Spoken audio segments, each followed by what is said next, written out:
I'm Laura Bonnell, and this is the Living with Cystic Fibrosis podcast coming to you from Detroit. Please subscribe and even rate and comment on our podcasts when it moves you. I learn something new with every podcast, and I'm always inspired by the people that are showcased here. We don't give medical advice. You need to connect with your doctor for that. I hope that this Living with Cystic Fibrosis podcast educates you and sparks some volunteering or advocacy. The CF community needs people like you. Thanks to our sponsors, Viatris and Vertex, for their support. We're so glad that Jillian Rogers is joining us to tell us her story. She is 34 years old. She has cystic fibrosis, and she had a double lung transplant. She lives in Michigan, and she shares her story with us about how that transplant went for her in the midst of the loss of her brother, as her sister was getting married, how her parents handled everything. It was a lot. A lot happened during the pandemic for Jillian. She is passionate about giving back to the CF community, and she founded Jillian's Jaywalkers in 2020. And she has a lot planned. She is slowly starting up this foundation, as you'll hear, but she wants everyone to know that she's just in the beginning stages, but she has a lot that she wants to do, and she wants to make sure that no one is feeling alone on their CF journey. She tries as much as possible to advocate for others. She loves to be outdoors, and she also likes to read a lot, and you'll get to know her a little bit more as she tells us her story. So thank you, Jillian, for coming on and talking to us.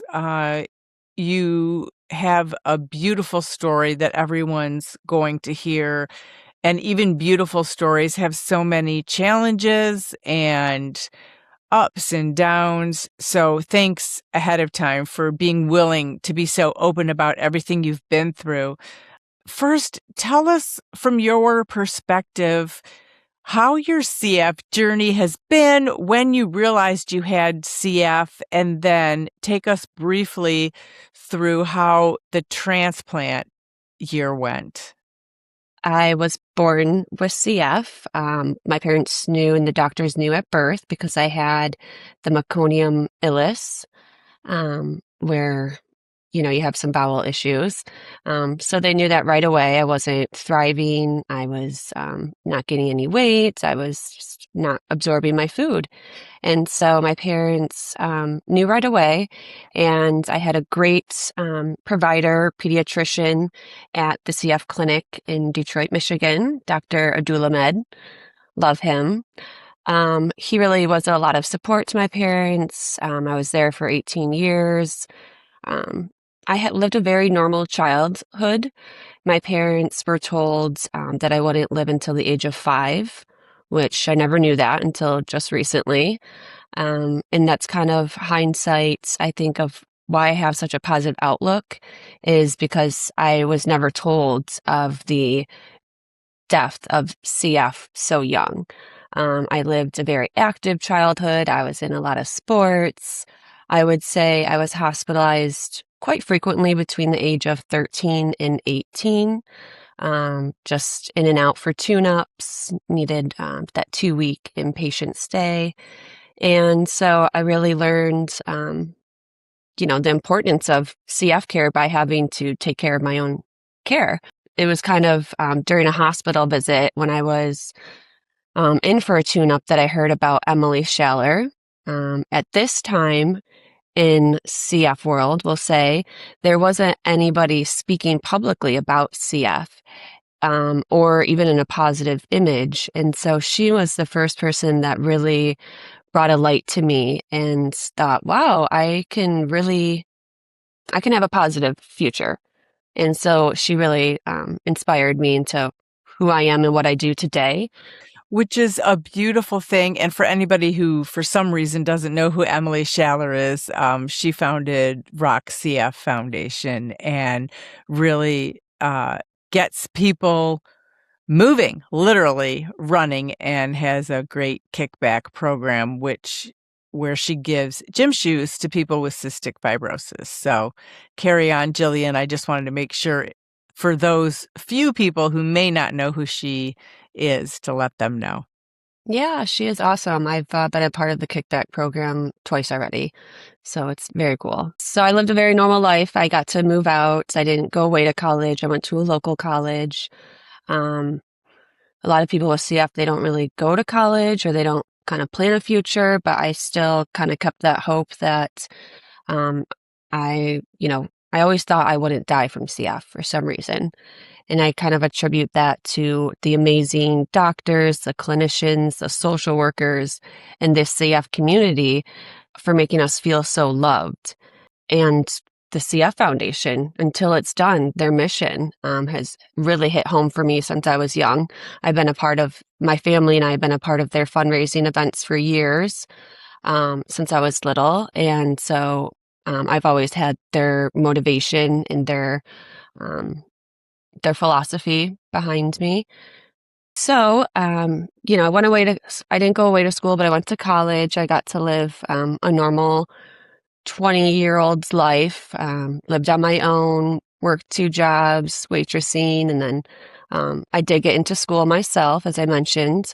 I do have a bachelor's degree in health administration, which I'm very proud of, just because it did take me a while to get, due to, as you mentioned, I did have a transplant.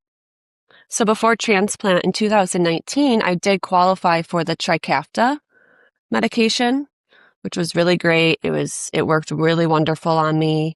However, I still needed a transplant. And that was in the year of 2019, the summer. I found out that I reached end-stage lung failure, and I was just really hit by a brick, I would say. I really was not expecting that or prepared for it. My family was very supportive. Were you on oxygen at that time, or? I did need oxygen shortly after I found out because I had just gone to as low as the early 20s with a PFT or lung function. So I, at one point, couldn't even walk to the bathroom without getting out of breath. And so I needed to be on 24/7 oxygen.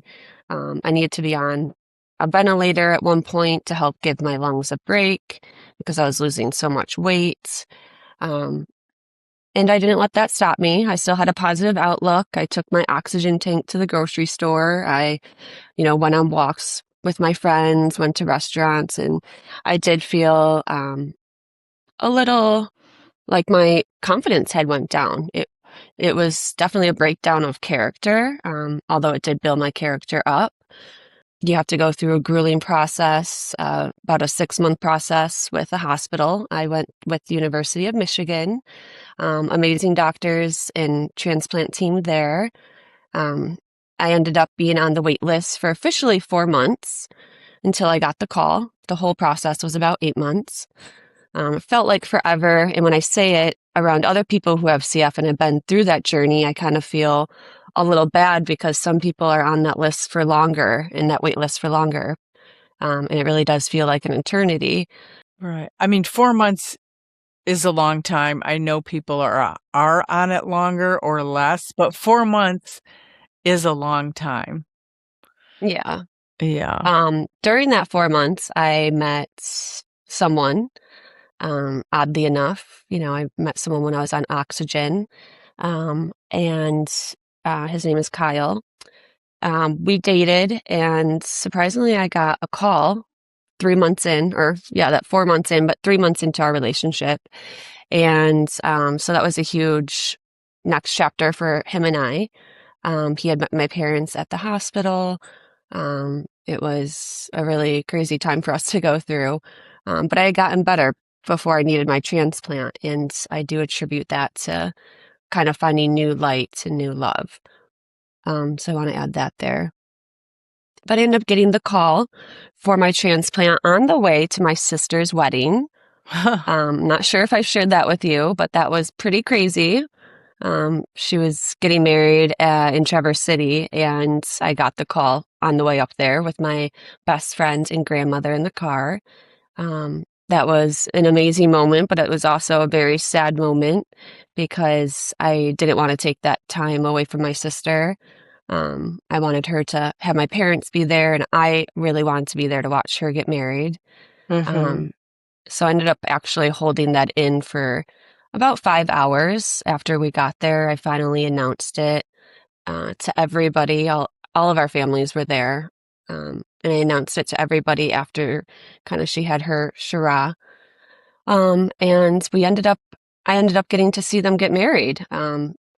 We ended up having a marriage that night. And so that was really awesome.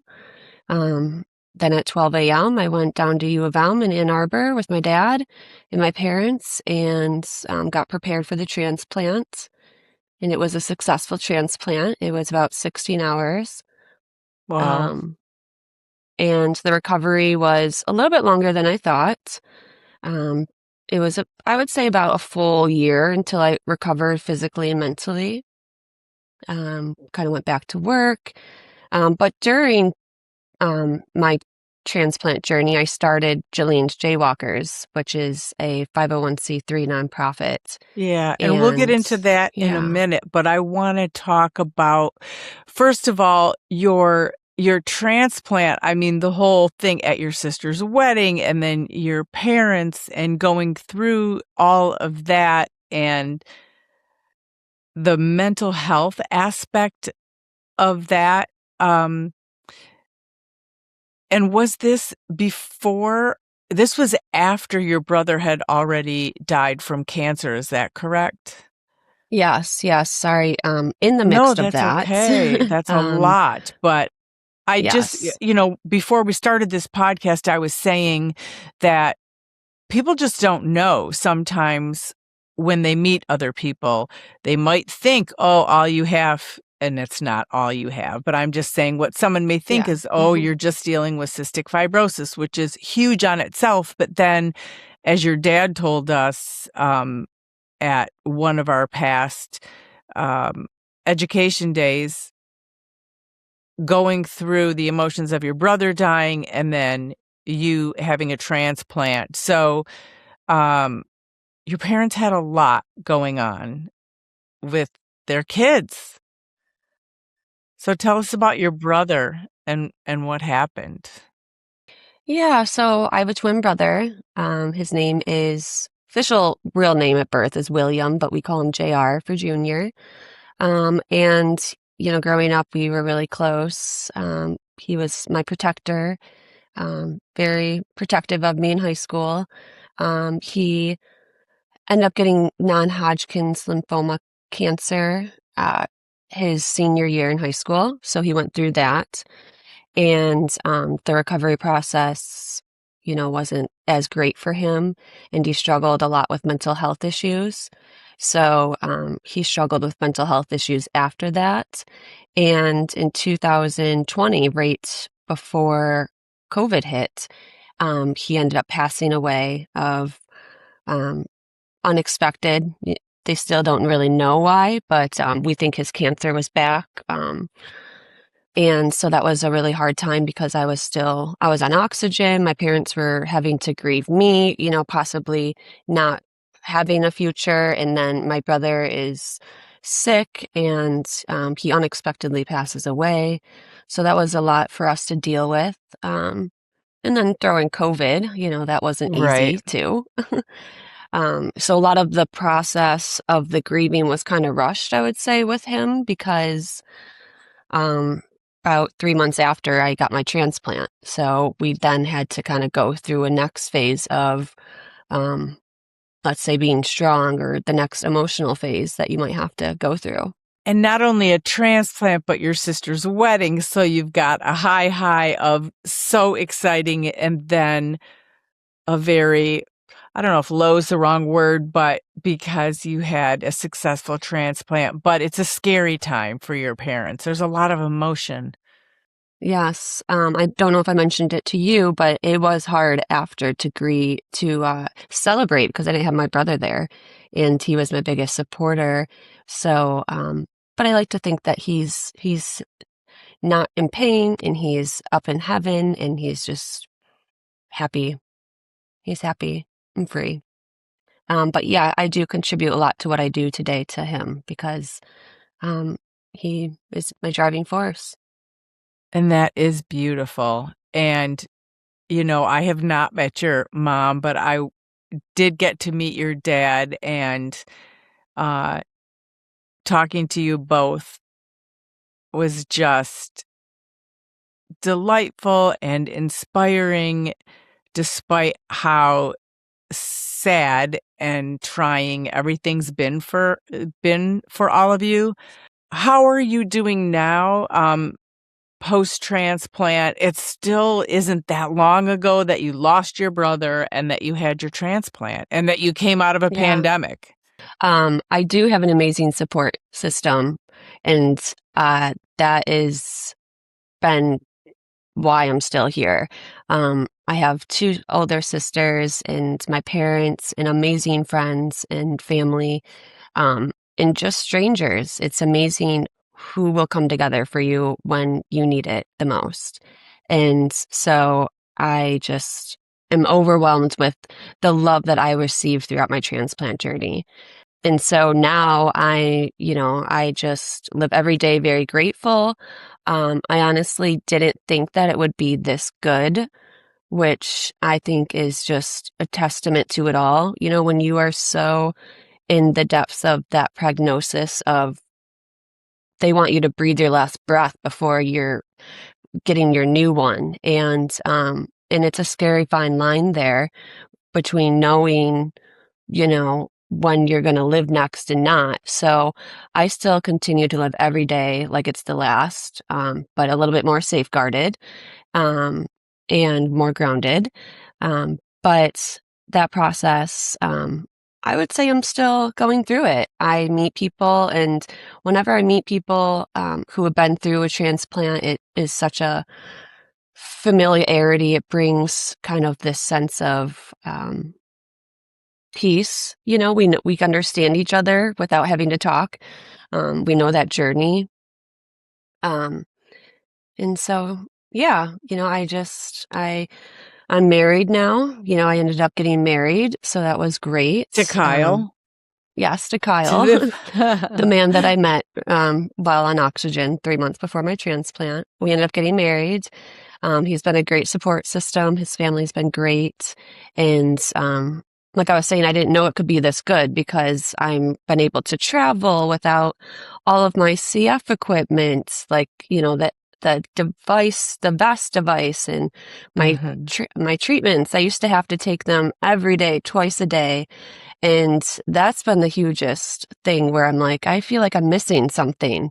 Um, but I'm not. It's like I've been free of this bondage, so to speak, that I had for 29 years, the CF. And now I'm having to deal with post-transplant, which is a little unknown. I can't go tan like I used to, although it's not that great for you. I have to be sure to stay away from large crowds because I don't want to, catch anything. And the reason you mentioned tanning is because you have an increase for risk for cancer, as a Right. transplant patient. So just in case people aren't aware, your risk is higher. Um, and then I know you also recently have been thinking about having a child, and tell us about how that's been challenging and what you're going through now, kind of what your barriers are. Yeah. So I would say, first off, I don't want to sound ungrateful because I am grateful to be alive. And I've, kind of fought with this where it's like, am I being selfish for wanting a child? When I've already been given this life. Me and Kyle would like to have a child. And now that I had transplant, I can't carry one my own because it has a lot of risk to me long term. And so there are doctors out there that I've seen that'll support you. And there are women who have had successful pregnancies post-transplant. However, there's just no long-term studies that show long-term is beneficial. So I don't want to have a child and then leave Kyle with a child to raise from a young age. So there's a lot of things that we need to think about. We've looked into adoption, surrogacy. There is IVF. There is, all of those wonderful things. And so we're looking at all of our options and just kind of seeing what's best for us. That is beautiful. And I don't think you or anyone ever has to apologize. I mean, I think everyone knows how grateful you are to be alive, and also we can't imagine how hard this must be for you, but you keep persisting and you keep moving forward, which is a beautiful thing. And we're so glad you are, because you're putting so many beautiful things out into the world. Just your spirit, your kindness, your friendship. You've been great to the Bonnell Foundation. We thank you for your support of what we do. We really appreciate it because we're one big CF community, and it's important we all work together. And that does take me to your foundation, where you started it, 5 or 6 years ago? I did, yeah, 2020. So it's going to its 6th year. And that's exciting. A lot came out of the pandemic. Yes, totally. A lot really did. Not just for me, but yeah, it's kind of like a party trick. I feel like when I meet someone new, I'm like, what should I tell them first? Where should I start? But my foundation, my organization, basically, yes, we started it in 2020, and it really came to light over just what I experienced over my whole life, really. As I mentioned, been given so much great support by my family, my friends, the CF community, people I've met with CF who have inspired me, who are no longer here. I really just wanted to create a space and a place for them where they feel secure, where they feel seen, and where we can support each other. And when I was going through my transplant journey, I had relied on some of these organizations, such as Breathe Strong and possibly Piper's Angels, one of them that does pay your monthly bills. I had to rely on that. And I experienced that. I didn't know how I was going to pay my bills the next month when I didn't have an income. And I realized that just because I had experienced that in that 6 month, people go through that their entire lifetime. They might not, people with CF, they might be sick enough where they don't have an opportunity to go to work and provide for themselves. So I wanted to just be able to provide this resource or resources to them, such as grocery assistance or nutritional support, helping with home air quality by providing air filter units and humidifiers. I just recently started a mentorship program aimed at teens, where it's helping to maintain weight and helping with treatment compliance and adherence. These are all things that I went through, and I really feel like I can bring that to another person with CF through my experience. And I really see that those are some needs that we need to pay attention to. Fantastic. Well, you're continuing to grow, and I know Dorothy is a good friend and supporter to you, so that's a beautiful thing. What are your hopes for the future for either just you or you and Kyle, whatever it is? What are you hoping for in the next few years? Personally, I really want to get more involved with exercise, running, just really being able to put these lungs to work, so to speak, in the exercise world. So collaborate more with nonprofits, CF nonprofits. I really want to do that just as my volunteer and advocacy work. Partner more with you as well. For me and Kyle, I would say it would be in the next, 5 years having a child, whatever that may look like. And also I hoped that we'll be, able to just provide more for ourselves and for our families. Well, that is a beautiful thing, and we wish you all the best in moving forward, and so glad you could share your story with us, Thank because you. it's a beautiful one, and you're doing great things. So thank you so much for taking time to talk with us. You're welcome. Thank you so much for inviting me. And we've been wanting to do this for a while, so I'm just so grateful that we have this opportunity to connect and to grow with each other. Yes. Thank you. Thanks, Jillian. The original music in this podcast is performed by Kevin Allen. It's not complicated. Who happens to have cystic fibrosis. We all got our worries and fears. I know it's got you frustrated, but loving you is so alright. This has been the Living with Cystic Fibrosis podcast. For more information and to learn more about the Bonnell Foundation, visit our website at thebonnellfoundation.org. That's the BONNELL Foundation.org. This podcast was sponsored by Vertex Pharmaceutical, The Science of Possibility, and Viatris. It was produced by Jag and Detroit Podcasts. Follow our show in Apple Podcasts, Spotify, or wherever you're listening right now.